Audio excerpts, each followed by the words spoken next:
Бүгүнкү күнү учурда билим берүү жана илим тармагында реформа жасоо учурдун талабы болуп турат.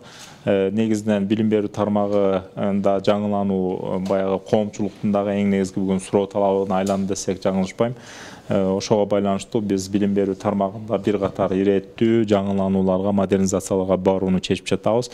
Бул жалпысынан алганда административдик башкаруудан баштап мыйзам укуктук базабызды жаңылоо, андан сырткары ошо окуунун жалпы мазмуну сыяктуу бир катар маселелердин үстүнө токтолмокчубуз. Негизинен башкаруу багытында көчөгүнү баяндамада белгиледим. Мындан кийин жалпы билим берүү мекемелеринин жетекчилери конкурстук негизде дайындалат деп атабыз. Бул конкурстар бир канча этап менен жана критерийлер менен белгиленип, ошонун негизинде жүргүзүлөт. Бул бирок окуу жылы бүткөндөн кийин гана баштайбыз деп турабыз. Анткени окуу жылында процесс жыйынтыкка чыкмайынча тоскоолдук бербешибиз керек. Андыктан ошо 3 айлык каникул учурунда көптөгөн өзгөрүүлөр күтүлөт. Ошону менен бирге эле биз райондордогу, шаарлардагы билим берүү тармактарында дагы бир катар оптимизацияларды, ошону менен бирге жаңыланууларга бармакчыбыз. Мисалы азыр ар бир райондо, районо же гарононун эмгек курамында мамлекеттик кызматкер катары 5 киши иштейт. Бул райондун кичигине чоңуна карабайт. Мисалы Кара Суу районунда 132 мектеп бар, Чаткал районунда 19 мектеп бар. Бирок экөөндө тең эле 5 адис жетектейт да. Мына ушулардын баарын адилеттүү кароо максатында азыр биз райондордо районун жетекчиси, андан сырткары ошо жетекчү адис катары бирден кызматкер, эгер райондун деңгээлинде 30тан ашык мектеп болсо, андан төмөнкүлөрдө түз эле ошо метод кабинеттер, метод центрлардын жетекчилери калмакчы. Мурда метод кабинеттердин ичинде мамлекеттик кызматкерлер эмгектенген болсо, мындан ары ар бир орто мектепте окутулган предмет боюнча бирден жетектөөчү адис бир штат менен өзүнүн мектебинде, бир штат менен мугалимдер болмокчу. Булар ошо райондун же шаардын билим берүү башкармаларында иштейт. Бул ошол предметтин сапатын көтөрүү максатында ушундай бирдиктүү саясат жүргүзөлү деп жатабыз. Көчө баяндамада белгиледим, мындан кийин билим берүүнүн мазмунуна Кыргыз билим берүү академиясы жооп берет. Кыргыз билим берүү академиясында дагы буга тиешелүү модернизациялар жүрүп, ичинде атайын предметтик кафедралар негизделмекчи. Мына ошол предметтин жетектеген адистер ошол райондордо, шаардагы ошол эң алдыңкы ошол мугалимдер менен байланышып, ошо мазмунду сапаттуу көтөрүү боюнча иш алып барышмакчы. Ошого катар дагы Кыргыз Республикасынын билим берүү системасында китептер боюнча жаңы саясат жүрмөкчү. Мындан кийин полиграфтарды катыштырган, типографияларды катыштырган, мамлекеттик жана жеке өнөктөштүктү негиз алган механизмдердин ушундай саясат жүрүп, китептерибиз да жаңылануунун астында турат. Ошого катар мугалимдердин эми айлык майнасы көтөрүлүп, мындан ары да жакшы шарттар түзүү боюнча бир катар долбоорлор жүрө бермекчи. Ага эле параллелдүү түрдө биз мугалимдердин дагы сапатын көтөрүү боюнча бир катар талаптарды коймокчубуз. Биринчиден шарт түзүү багытында жогоруда белгиледик биз педагогикалык багытта окуган студенттердин стипендияларын көтөрүү, ошо педагогикалык багытка келген баягы порог балдар бар, билесиздер, өтүүчү балдар, ошолерди жалпы республикалык тесттен көтөрүү маселеси, алардын кайра окуу боюнча усулдук методикалык бирикмелерин алмаштыруу жаңы талаптарга жараша, мындайча айтканда жаңы муунду мугалим даярдоо маселеси турат. Ошонун негизинде мындан кийин дагы иштеп жаткан мугалимдерди дагы эл аралык талис деген система бар. Мисалы мугалимдерди баалоо критерийлери, ошонун азыр Кыргызстанга имплементация кылуу боюнча методдорун издеп жатабыз. Мындан кийин мугалимдер дагы өздөрү маал менен белгилүү аттестациялар уюштурулат. Баягы аттестация десе мурунтан калыптанып калган түшүнүктүү карабаңыздар. Бул жерде баягы кандайдыр рейтингдик система менен ушундай жакшы мугалимдерге кошумча айлыктарды берүү маселеси, категорияларды кароо маселелери каралып жатат. Айлыкта да байкадыңыздар болуш керек, STEM предметинде сабак берген мугалимдердин айлыктары кыйла 20%га чейин коэффициенттер жогорулатылды. Булар математика, химия, физика, IT технологиялары боюнча мугалимдерге артыкчылыктар берилди. Ошого жараша бизде да ошо билим берүү мазмуну да өзөктүү түрдө өзгөрөт. Жакында бир айдын ичинде билим берүүнүн жаңы бирдиктүү стандартын жарыялайбыз, бекитебиз. Ошонун негизинде 12 жылдык билим деп көздөп жатабыз. 12 жылдык билим дегенде туура маалымат жетсин баягы коомчулукка. 12 жылдык билим десе дагы бир жыл кошуп окутпайбыз. Бизде билесиздер, буга чейин даярдоо деп нулевойдо окутуп келген класс бар. Дүйнөлүк практиканы алып көрсөңүздөр, мамлекет мамлекеттерде мындай практика жок экен. Бул 1 жылдан 12 жылга чейин окутушуп, анан 12 жылдын сертификат баягы күбөлүктөрүн, аттестаттарын беришет. Биз андай кылбаган учурда биздин бүтүрүүчүлөр бүгүн Кыргызстандын гана университеттеринде окуп аткан жери жок, Кыргызстандын гана кесипчилик окуу жайларына барышпайт. Булар дүйнөлүк Европанын, Азиянын, чыгыштын, батыштын ар кандай окуу жайларына тапшырып жатышат. Ошо көп мамлекеттерге барганда Кыргызстандагы билим 11 жылдык экен деп 12 жылды же толуктатып окутушат, же кандайдыр биздин министрликтен ошо далилдеген справкаларды талап кылышат. Ушул билим толук деген маанидечи. Ошондой кыйынчылыктар болбош үчүн биз и так налевойдо окутуп атабыз да. Ошону гана 12 жылдык деп иреттеп коюу боюнча демилге көтөрүп жатабыз. Бул биздин окуучулар бүтүргөндө ошо дүйнөлүк глобалдык рынокто өздөрүнүн ордун татыктуу табыш үчүн жасалып жаткан иш-чара. Бул жерде кандайдыр бир махинация кылып, же бир сааттарды көбөйтүп азайтуу кызыкчылыгы жок. Соц тармакта азыр талкуу түшүп атат. Баягы стандарттарда окутулган предметтердин жүктөмү 1 жылда 820 саатка түшөт экен деп. Мен 820 деп жарыялаган жокмун. Көчө күнү ушун туура эмес маалымат берип атышат. 854 саат деп бердим. Ошону тактап коюшум керек. 854 сааттын тега түшүргөндө деле ошо бир 150 сааттын тегерегинде жүктөм азайып атат. Бирок жүктөм азайганда мугалимдердин айлыгы эч кандай кемибейт. Мындан кийин мугалимдердин айлыгы окладтык негизде берилет деп эдик саатка карабастан. Демек бул боюнча мугалимдерибиз кабатыр болбош керек. Тескерисинче биз сапатты көтөрүп, бир аз сааттарды азайтып, ошо 150 саатты көчө бүтүрүүчү баланын моделин баяндап бердим. Ошо бүтүрүүчү баланын моделинде эң негизги 4 негиз чыгып атат да. Бул 12 жылдык билими тууралуу аттестаты. Андан сырткары бала бүтүрүп атканда бир катар кесиптерге ээ болгон сертификаттар, мына ушунун саясатын баштап атабыз. Балдар жок дегенде баягы чач тараштыкты, кийим тиккенди, тамак бышырганды, баягы жөнөкөй электротехника менен иштегенди үйрөнүп чыкса, бул жаман болбойт. Эң жакшы ушу кесип болуп эсептелет. Ошолор менен катар эле биз баланы дагы эки тараптан өстүрөлү деп атабыз. Бул президентибиз урматтуу Садыр Нуркожоевичтин билесиздер, биринчи указда жалпы ушул адамдын руханий өнүгүүсү тууралуу чыкпадыбы? Ошонун негизинде баланы биринчиден спорттун бир тармагынан жарым профессионал деңгээлде чеберчилигин уюштуруу, экинчиден бүтүрүүчү жарым профессионал деңгээлде искусствонун бир түрүн өздөштүрүп чыгыш керек.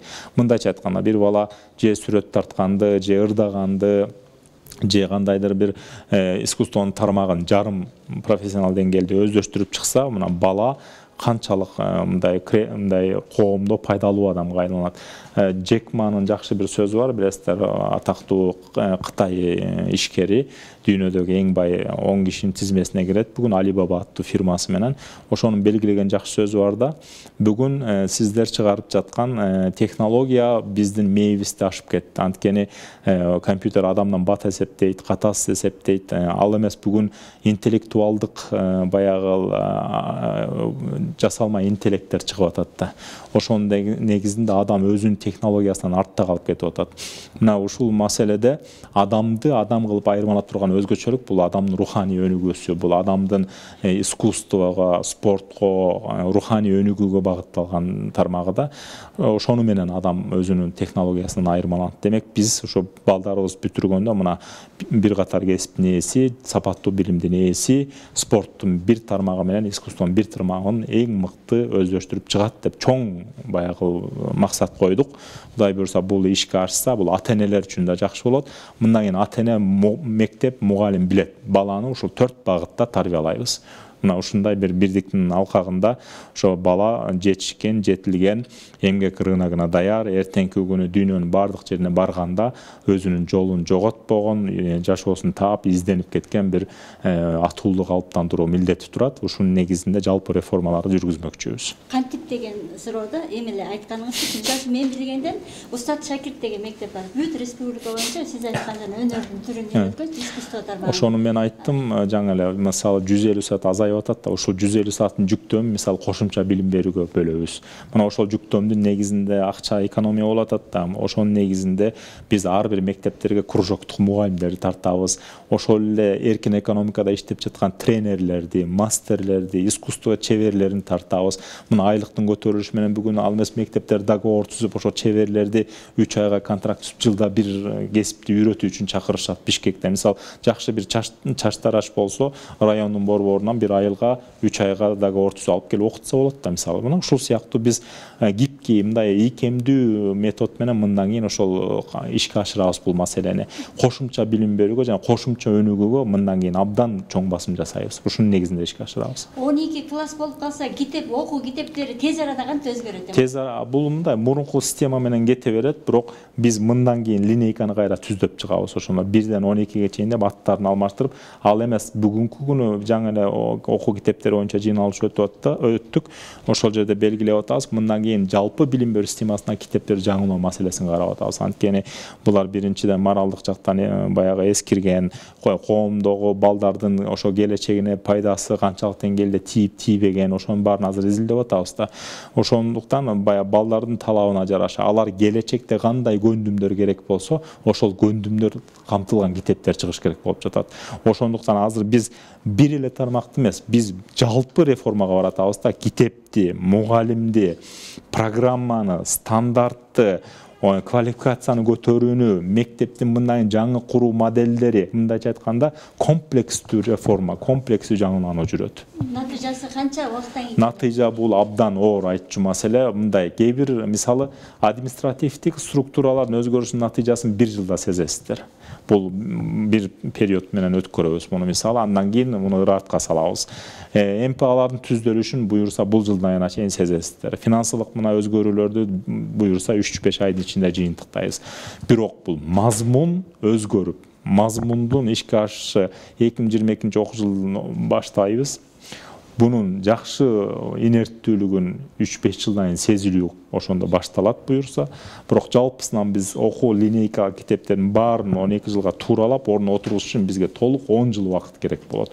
Бул анткени китептер ордуна отуруш керек да, ошо 12 жылдык процесс өтүш керек.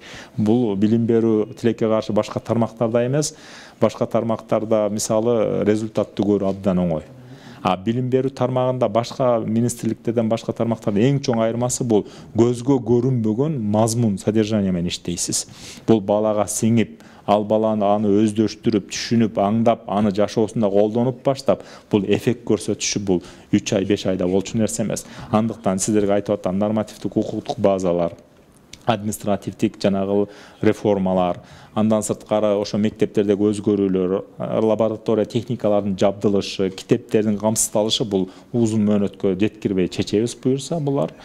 Бирок мазмундун эффект берүүсүн сурап атсаңыз, бул эми бир аз убакыт талап кылат.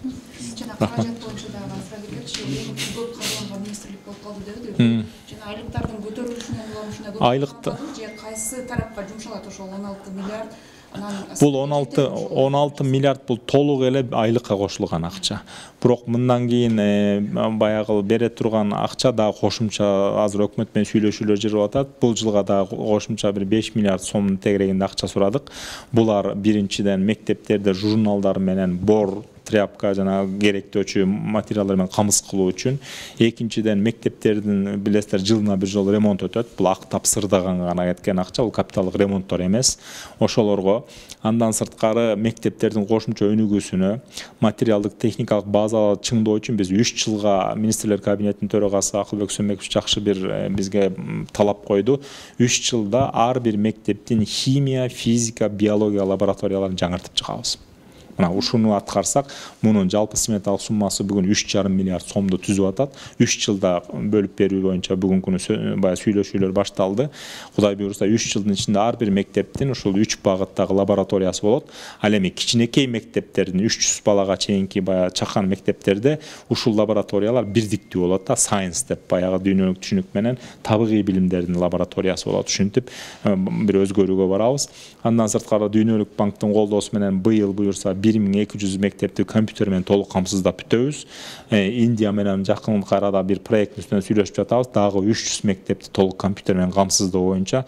Ушинтип биз республикадагы көйгөйлөрдү чечүү үчүн бирдиктүү иш жүрүп жатат. Бирок бир нерсени баса белгилейин, билим берүүнүн бир жагын жамай берсең, бир жагы кайра жыртыла берет. Анткени тармак абдан чоң. Biz бүгүн 2,5 миллион окуучу студент тейлейбиз. Бул өлкөнүн жарымына жакын. Биз 186.500 киши эмгектенет бул тармакта. Андыктан бул тармакта күнүгө мындай проблемалардын, маселелердин, жетишпегендиктердин чыгып турушу нормалдуу. Учурда бүгүн 345-тин тегеренде авариялык абалда мектеп бар. Мисалы 345 мектепти өкмөт ыкчам чечип 3 жылдын ичинде баарын куруп берип койгон күнү деле эртеңки күнү кайра жылына 100дөп авариялык мектеп кошула берет. Бул тынбаган процесс. Анткени жылына бизде 6150 мекеме бар. 6150 мекеменин карамагында бери жагы дегенде 20 миңге жакын имарат бар. Анан бул имараттар жылына ошон 100дөп, 200дөп улам эскирген авариялык абалга келе берет. Биз жылда бул каралабаш керек. То есть бул билим берүүдө баарын бир куруп, бир басып, бир китепти басып койгондо проблема токтоп калбайт. Китеп улам жылына басылыш керек, ремонт жылына жүрүш керек, авариялык мектептер жылына кошулат. Ошондуктан билим берүү тармагында эффект көрсөтүш башка тармактарга салыштырмалуу жеңил эмес.